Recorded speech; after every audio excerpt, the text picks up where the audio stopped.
सनातन धर्म की अत्यंत पावन और वैभवशाली परंपराओं में मां विंध्यवासिनी का स्थान अद्वितीय है। पुराणों के अनुसार जब सृष्टि के आरंभ में आदि शक्ति ने स्वयं को विंध्य में प्रकट किया, तब विंध्य पर्वतमाला को उन्होंने अपने स्थायी निवास के लिए चुना।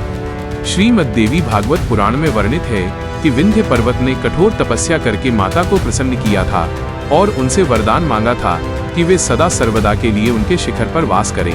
मां ने भक्त की पुकार सुनी और तभी से वे विंध्यवासिनी कहलाईं। यह धाम केवल एक मंदिर नहीं, बल्कि साक्षात जागृत शक्तिपुंज है, जहां की वायु में भी देवी की उपस्थिति का अनुभव होता है। द्वापर युग की वह कथा इस धाम की महत्ता को और भी दिव्य बनाती है, जब मथुरा के कारागार में कंस के अत्याचार अपनी चरम सीमा पर थे। भगवान विष्णु के आदेशानुसार योगमाया ने यशोदा जी के गर्भ से जन्म लिया।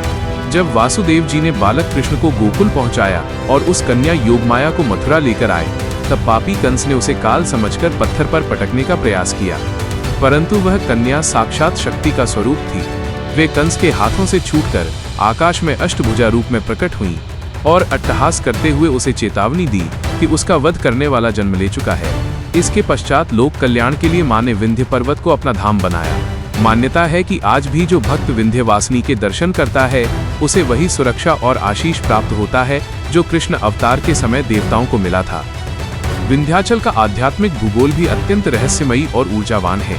इसे सिद्धपीठ की श्रेणी में रखा गया है, क्योंकि यहाँ सती का वाम नेत्र कुछ मान्यताओं में हृदय गिरा था।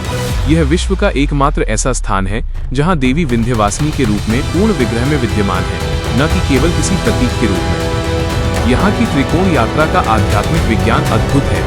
भक्त सबसे पहले गंगा तट पर स्थित मां विंध्यवासिनी महालक्ष्मी स्वरूप के दर्शन करता है, फिर पर्वत के शिखर पर विराजित मां अष्टभुजा महासरस्वती स्वरूप के पास जाता है और अंत में पाताल रूपी गुफा में स्थित महाकाली को महाकाली स्वरूप के चरणों में शीश नवाता है। ये त्रिकोण यात्रा मनुष्य के रज, सत और तम तीनों गुणों को संतुलित कर उसे मोक्ष की ओर ले जाती है। मां विंध्यवासिनी के दरबार की एक और विलक्षण विशेषता यहाँ की आरती और श्रृंगार है। दिन में 3 बार मां का अलग अलग रूपों में श्रृंगार किया जाता है।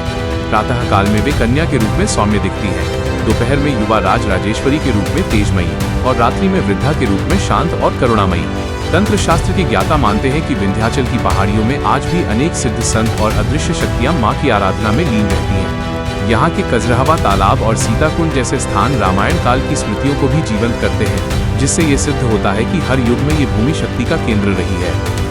नवरात्रि के समय तो यहाँ का दृश्य अकल्पनीय होता है। देश के कोने कोने से आने वाले भक्त घंटों कतारों में लगकर केवल एक क्षण के लिए मां की दिव्य छवि निहारने को लालायित रहते हैं। कहते हैं कि विंध्यवासिनी के दरबार में मांगी गई मन्नत कभी निष्फल नहीं जाती, चाहे वो सांसारिक सुख हो या आध्यात्मिक शांति। मां अपने आंचल में सबको स्थान देती हैं। वे अघोर और गृहस्थ दोनों ही मार्गों के साधकों के लिए समान रूप से फलदायिनी है। मां की कृपा का विस्तार इतना असीम है कि जो एक बार इस पावन मिट्टी को अपने माथे पर लगा लेता है, उसके जीवन के सारे क्लेश और भय स्वतः ही समाप्त हो जाते हैं।